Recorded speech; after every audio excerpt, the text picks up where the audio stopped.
E aí pessoal, tudo bem com vocês? Eu espero que vocês estejam maravilhosamente bem e hoje eu lhes trago o primeiro dia do Campeonato Mundial de Rápidas de 2025. Hoje nós vamos dar uma olhada em uma partida absolutamente maravilhosa do Magnus Carlsen, que está em excelente forma, absolutamente dominando todos os outros jogadores. E Magnus está, na verdade, comprovando uma das suas falas mais famosas. Nós temos um dos finais aqui mais difíceis de vencer, mas o Magnus prova que não existe fortaleza no xadrez de maneira brilhante no final. Então, sem mais delongas, vamos a essa belíssima partida. Magnus começa com o peão em D4 e ele tá jogando aqui contra o Eduardo Bonelli, que é um jogador originalmente da Venezuela, mas que tá representando a Espanha, que joga cavalo em F6 a defesa índia. O Magnus expande no centro com o peão em C4, vem peão em E6 e aqui normalmente se tem cavalo C3 e bispo B4 cravando o cavalo, que seria a Ninzo-Índia. No entanto, o Magnus joga cavalo em F3, que é considerado a anti-Ninzo-Índia, já que agora não tem tanta razão para jogar bispo B4 cheque, né? Já que cavalo em C3 não é um lance obrigatório, você vai simplesmente bloquear o cheque em uma casa onde bispo por cavalo não gere nenhuma dobra de peões, e essa é conhecida como a Bogo-Índia por conta do Bogolyubov e basicamente é o que temos na partida. Ela é muito pouco jogada porque, diferente do Ninzo-Índia, que se joga, por exemplo, cavalo em C3, vem bispo em B4 cravando, e se você jogar o A3, bispo por cavalo tem algum sentido, né? O jogador de pretas está abrindo mão do par de bispos, mas ele está também isolando o peão de A, que é uma fraqueza de longo prazo, ele está nos dando peões dobrados, que também é outra fraqueza de longo prazo, e ele está, na verdade, fazendo a gente perder tempo com lances de peão, enquanto ele vai simplesmente fazer o roque dele e finalizar o desenvolvimento. Então isso daqui tem muito sentido. Agora, na Bogo-Índia, depois de bispo cheque e você bloqueando em D2, seja de cavalo, seja de bispo, quando eventualmente, por exemplo, o Eduardo faz o roque e o Magnus joga peão em A3, você questiona o bispo, bispo toma cavalo não tem sentido nenhum. Se bispo por cavalo for jogado, tudo que isso faz é ajudar o jogador de brancas a desenvolver com o tempo, e na verdade o A3 não foi uma perda de tempo, foi um lance útil, que prepara B4 no futuro, que é mais um lance que pega espaço aqui na lateral do tabuleiro, né, na ala da dama. Então, na Bogo-Índia, o A3 ele é jogado em praticamente todas as linhas e quase nunca se vê bispo toma. Normalmente o bispo recua e dessa vez ele vai para E7. E você vê que na verdade foi uma perda de tempo, bispo B4 e bispo em E7. E o Magnus ganhou o lance A3 e cavalo D2, então pode jogar peão em E4 tranquilamente, construindo um enorme centro aqui de peões, certo? Basicamente, qual que é a ideia disso por parte das pretas? Eu imagino que tirar o Magnus de preparação, tendo em vista que a Bogo-Índia é uma escolha muito pouco popular no alto nível de jogo, então para um controle de tempo mais rápido, contra um jogador que provavelmente sabe mais teoria do que você, é uma escolha que faça sentido. O que as pretas vão fazer? D6, vão controlar o centro com seus peões um pouco retraídos, com menos espaço, mas com uma expectativa de uma hora ou outra, atacar o centro com C5, com E5, B5, F5 e afins que precisaram, é claro, ser melhor preparados. Vem bispo em E2 do Magnus, preparando para rocar, cavalo em D7 aqui, o de F na verdade, e não o de B, que é muito curioso, para preparar tanto um potencial F5 quanto um potencial C5, e nessa posição, o lance principal, porque ainda estamos em teoria, é peão na casa de B4 para impedir que o jogador de pretas conteste o centro com C5. No entanto, Magnus Carlsen joga cavalo em F1, permitindo C5, e é neste momento que nós estamos, na verdade, em uma partida completamente nova e fora da teoria. O Magnus joga cavalo em G3, e depois de C toma D4 e cavalo toma de volta, na verdade, as brancas já não tem mais aquela vantagem opressiva de espaço. O jogador de pretos conseguiu eliminar um dos peões centrais que tinha o jogador de brancas, mas brancas ainda tem, na verdade, uma estrutura de peões de Maroczy, que pega bastante espaço no centro do tabuleiro. Então, brancas estão controlando bastante o avanço D5 e vão jogar normalmente contra o peão de D6 pela coluna D aberta, já que as pretas não vão conseguir se livrar desse peão tão facilmente, certo? Pretas jogam peão em A6, para evitar uma ideia de cavalo B5, vem o roque por parte das brancas e cavalo em C6 querendo desenvolver, trocando cavalos aqui talvez no futuro. Magnus joga bispo em E3, vem cavalo de volta para a casa de F6, o cavalo estava aqui só para apoiar o C5, fez o serviço dele, ele volta para ameaçar o peão de E o Magnus joga B4, pegando espaço ali na ala da dama, e no próximo lance ele vai jogar F4, pegando mais espaço ainda. Vem bispo D7, preparando para trazer a torre, torre C1, torre C8 e F4 por parte do Magnus. Então, De maneira geral, o Magnus tem um centro gigantesco, ele possui 4 peões ocupando o centro do tabuleiro e pegando espaço. O jogador de pretas tem, na verdade, aqui bispos maus, né? Os 2 bispos estão mais ou menos maus. E o jogador de pretas também não tem nenhuma peça particularmente ativa, e ele tem que ficar tomando muito cuidado com avanços que vão fazer as peças dele irem para casas mais passivas ainda. Mas o que o jogador de pretas tem, na verdade, é um contra-jogo, um contra-ataque aqui, com ideias de peão em E5, por exemplo, chutando o cavalo e eliminando o peão central do Magnus, ideias de peão em B5, por exemplo, no futuro, e são essas ideias que mantêm a posição do jogador de pretas viva por hora. Então, agora, por exemplo, pretas poderiam, teoricamente, jogar o peão em B5, né? Você vai ver que a barrinha não gosta tanto do lance, né? Por quê? Porque peão na casa de B5, na verdade, a ideia não é a gente tomar. A gente tomar o peão, na verdade, faz o que as pretas querem. Elimina um peão nosso do centro, ele troca cavalos, depois que a gente toma de volta, ele troca torres e beleza, ele toma aqui de peão, ou ele toma aqui de bispo, e ele eliminou um dos nossos peões aqui do centro do tabuleiro, e agora ele, na verdade, gerou pra gente aqui talvez um peão atrasado, que vai ser um problema. Conseguiu contra-jogo contra o peão de E4, conseguiu contra-jogo contra o bispo aqui, e na verdade as pretas estão bem. Mas pra você ver o perigo da posição, pretas não podem jogar B5, porque a gente não vai tomar. A gente vai sacrificar o nosso cavalo em cima de 2 peões, e teremos aqui uma montanha de peões passados conectados, avançando de maneira muito veloz, e basicamente a posição do jogador de pretos estaria completamente perdida.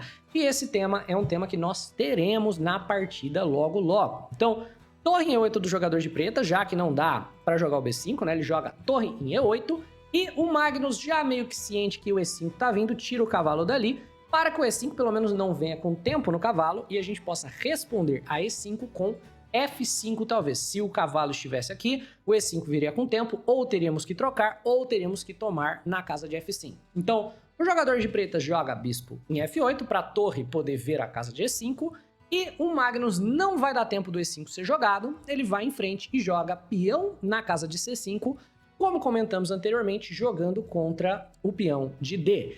E nessa posição, provavelmente a melhor opção para o jogador de pretas é só capturar na casa de C5 mesmo. D por C5, cavalo por, e basicamente o que o Magnus quer é estabelecer um cavalo aqui, ou estabelecer um bispo nessa diagonal. Por exemplo, se bispo toma cavalo, ganhando o par de bispos, que já é uma pequena vantagem, e depois continuar ganhando espaço com esse avanço aqui na ala do rei. No entanto, o jogador de pretas erra, e quando vem o C5, ele joga E5, um contra-ataque. E a ideia é, se você tomar em D6, eu tomo em F4. E, na verdade, C por D6 e por F4, eu estou tomando com tempo e eu estou liberando, né, descobrindo um ataque na casa de E4. Como você pode ver, o Eduardo gastou bastante tempo calculando essa linha, então quando ele joga, o Magnus paga para ver. Ele vai lá, captura em D6, basicamente dizendo, eu tenho um peão passado bem avançado, e mesmo que você ganhe o meu peão de E,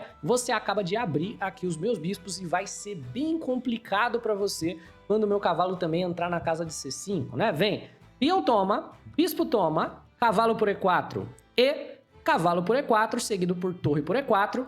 Temporariamente, o material está igual, mas a qualidade da posição é muito diferente porque o Magnus tem esse peão avançado, passado, extremamente forte, e o Magnus tem a casa de C5 para o cavalo, que já entra dando um duplo na torre e no peão de B7, ambos desguardados. É necessário para o Eduardo tirar a torre com tempo, então ele o faz. Torre D4 e também vai recuperar o peão de D6. Então o Magnus tira a dama dali e nessa posição, na verdade, o Eduardo tem que tomar um pouco de cuidado, porque se bispo por exemplo, for jogado, recuperando o peão imediatamente, bispo por D6 descobre um ataque em F7, com a torre e com a dama. Então ainda não dá tempo de recuperar o material. Primeiro, bispo E8, lida com qualquer tema na casa de F7. Depois ameaça de fato recuperar o peão. Magnus vai em frente então e toma em B7, essencialmente está trocando o peão de B pelo peão de D. Parece uma má troca, mas no meio dessa brincadeira, outra peça que o Magnus vai acabar conseguindo, ou melhor, outro peão que o Magnus acaba conseguindo é o peão de A. No meio dessa brincadeira, quando o peão de B7 cai, o peão de A se torna frágil. Então a dama sai tocando o cavalo volta, bispo por D6, torre por D6 e no final da linha cai o peão da casa de A6, vem bispo por A6 por parte do Magnus Carlsen, torre em A8, e nessa posição, por exemplo, quando você presta atenção, o Magnus acaba trocando o peão de D6 pelos dois peões do adversário, o peão de B e o peão de A. E agora o Magnus fez a magia dele, conseguiu aqui um peão a mais, só que ele é um peão passado, conectado com o seu colega, vai vencer a partida tranquilamente, não tem problema, né? Fez aí a magia dele, jogou um pouco melhor, ficou com um peão a mais e vai vencer fácil, certo? Veremos. Você vai ver que não é tão simples assim converter com um peão a mais e que o Eduardo, na verdade, vai dar muito trabalho. Aqui, ideal é jogar torre de C em E1 primeiro, para você manter as torres conectadinhas, colocar a torre para jogar, ficar pressionando o bispo. No entanto, o Magnus joga bispo C4 direto, pressionando F7. Vem cavalinho E5, que na verdade defende F7 e força uma troca, torre em E1, tocando cavalo, cavalo por C4, dama toma, e aqui, teoricamente, o jogador de pretas não está tão mal das pernas, porque o Magnus, é claro, tem apenas um peão a mais e ele tem um bloqueio muito bem feito por aqui. Mas ele deveria ter jogado, por exemplo, o rei H8 para sair da cravada do peão de F, ou pelo menos para o peão de F não cair com cheque, ele de fato gerar algumas ameaças no peão de A, e depois tipo torre em A7 para super proteger essa casa. Mas ele joga torre em F6 querendo trocar de imediato, e quanto mais trocas forem efetuadas, mais forte fica a posição do Magnus, que tem um peão a mais. Então, torre por, dama por, e A4 o peão começa a avançar. H6 gera um respiro pro rei, B5, torre D8, dama em E4, dama em C3 ameaçando ganhar o cavalo com cheque, dama em E3 defende o cavalo e oferta uma troca de damas, dama B4, H3 para gerar o respiro pro rei, torre C8 ameaça o cavalo, torre C1 defende, e nessa posição o Eduardo, na verdade, vai tomar uma decisão prática muito inteligente, que é, beleza, o Magnus vai avançar esses peões lentamente, é melhor eu sacrificar o bispo nos dois peões e eu tentar segurar com um cavalo a menos, né? Na verdade, eu tenho ainda um peão pelo cavalo. O cavalo vale 3, eu tenho aqui um peão, não tá de todo tão ruim, porque se tudo for trocado, se a gente troca, por exemplo, dama por dama, e a gente troca, por exemplo, os peões todos, a posição, na verdade, empata, porque torre e cavalo contra rei e torre, na verdade, é um empate, né? Tal qual rei, dama e cavalo contra rei e dama é um empate. Então, basicamente, aqui é uma decisão prática muito sábia. Mas, rei H2, dama B8 cheque, dama G3 querendo trocar as damas, vem dama em A8, e agora o Magnus vai aproveitar para tentar os temas táticos. Ele aproveita que tem um cavalo a mais para tentar os temas táticos. Ele joga torre C3, depois ele joga torre B3, e a ameaça é torre cheque, simplesmente ganhando a dama. O que o Magnus não percebe, ou talvez se percebe, não imaginou que o Eduardo fosse fazer, ou não imaginou que fosse ter dificuldade na conversão, é que essa ameaça de torre B8 cheque, ganhando a dama, não é uma troca tão grande assim. Não tô trocando torre por dama, tô trocando cavalo e torre por dama. Então, torre por cavalo, torre cheque, não vamos tomar imediato, nada disso. A torre volta para não permitir a infiltração da dama. Torre toma dama, torre toma. E aqui é muito difícil de ganhar esse final. Esse final é o que a gente chama quase que uma fortaleza. Claro, um lado tem dama, o outro tem torre. Mas se as pretas não fizerem nada, como que você, de fato, quebra isso daqui? Vamos dizer que o jogador de pretas nunca tira a torre da oitava, então você nunca vai ter nenhum cheque para dar. E vamos dizer que o jogador de pretas nunca pendure nada. Então toda vez que você ameaçar a torre dele, ele vai tirar a torre dali. Nessas circunstâncias, será que você conseguiria ganhar esse final? Para e pensa como exatamente você vai vencer. E o Magnus vai te mostrar a ideia. E você vai perceber que é dificílima. E só um jogador do calibre do Magnus de fato veria essa ideia. Vamos lá. Daminha 3, torre C8. O Eduardo vai ficar indo e voltando, né?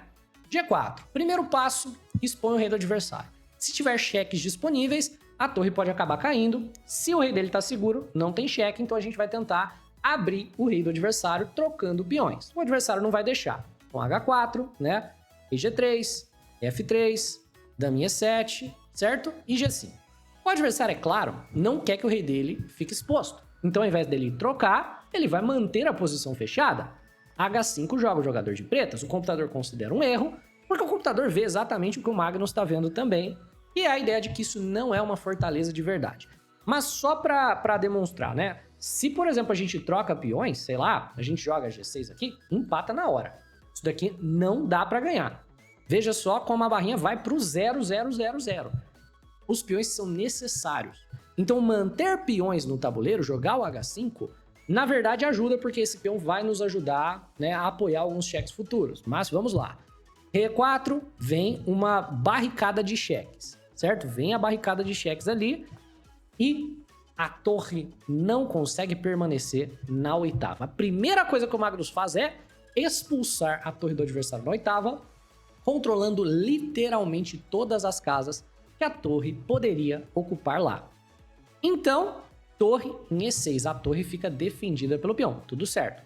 Dama cheque, H7, dama cheque e G6. Nessa posição, nós precisamos encontrar o plano vencedor para as brancas. Eu quero que você pause o vídeo e tente encontrar por conta própria a única maneira de vencer. O que você precisa encontrar não é um lance, é uma ideia, é um plano. E o lance vai surgir somente se você for capaz de encontrar esse plano. Eu espero que você tenha sido capaz de ver a ideia de que, depois de expulsar a torre da oitava, nós precisamos, na verdade, expulsar a torre da única casa onde ela pode ficar defendida por algo, que é o peão. Então o que o Magnus vai fazer? Ele vai controlar todas as casas da coluna E, para que a torre não consiga manter a defesa, na verdade não consiga se manter defendida pelo peão e nem manter a defesa do peão de F. Ele joga rei C7, vem rei G8, não adianta dar cheque, o rei só vai voltar, não adianta ameaçar o peão de F, né? Na verdade, por exemplo, se você der cheque aqui, o adversário não vai para casa de H7, né? Perdão. Ele vai para casa de G7, né? E aí não adianta você ameaçar o peão de F, porque tá muito bem defendido. Ele pode só, por exemplo, repetir lances se você não fez progresso. Mas a ideia, sim, é você jogar rei D7. Esse lance ajuda. Por que esse lance ajuda? Porque toca a torre e gera temas onde você sacrifica a dama pela torre. Tudo bem. Torre em E5. Dama em C3 toca a torre. Torre em E2, dama C8 cheque, rei G7. E nessa posição, somente um lance resolve. Só tem um lance que resolve essa posição e quebra a fortaleza do adversário. Tente encontrar. É muito bonito. A ideia, que é jogada imediatamente pelo Magnus, é dama em C4. Esse é o único lance e nessa posição, Eduardo abandona. Por que dama em C4 funciona? Dama em C4 funciona porque se essa torre não puder permanecer, né, na coluna E, então se a torre vai, sei lá, para qualquer casa, a torre na verdade já não tem casas mais, né? Mas vamos dizer que a torre vem aqui, a gente vai jogar rei E7 simples, direto, vamos tomar o peão de F. E não tem defesa, né? Tipo, torre F2 perde a torre no duplo, né? Não tem defesa. Beleza, por que a torre não pode permanecer na coluna E? É o tanto de casa, né? Não é, o rei controla essas duas. E a casa E6... a dama controla, a dama por. O final é ganho. Peão toma, rei toma, nós temos a oposição nesse final, né? Se ele vem pra cá, oposição. Não dá pra defender o peão, né? Se ele vem pra cá, aqui, aqui, aqui, oposição. Não dá pra defender o peão, não tem o que fazer. Beleza, 3 casas controladas pelo rei. E E5? Aí é o peão, né? Você lembra que eu falei que o H5 tinha sido um erro lá atrás? Dama C3. Perdeu a torre. Se o peão não tivesse aqui, né? Não daria pra segurar.